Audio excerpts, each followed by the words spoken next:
Can't eat gluten? Your dietary restriction might lead to a tax break. A tax analyst told Kiplinger, if you are on a restricted diet for a particular disease and if you have a doctor's certification that you should be on such a diet, you can treat it as a medical expense. So there it is. You actually need to have a doctor tell you to stop eating gluten if you want the tax break.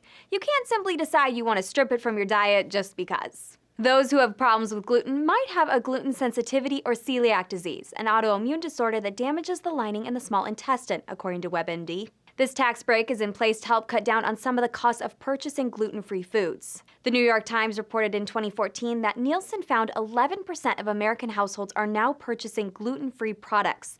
That's up 6% since 2010. So that's a lot of people spending a lot more money on gluten-free products. A 2008 study found gluten-free products are on average 242% more expensive than their gluten-filled counterparts. So what do you need to do to get the deduction? First off, the Celiac Disease Foundation says the amount of allowable medical expenses you must exceed before you can claim a deduction is 10% of your adjusted gross income. That threshold is 7.5% of AGI if you or your spouse is over the age of 65.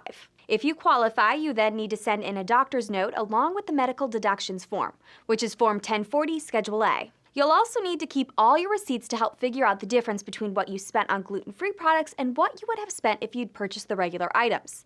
The difference between the two is what is deductible. The National Foundation for Celiac Awareness reports that if you purchase gluten-free products online, the price of shipping can also be deducted. For Newsy, I'm Catherine Beek.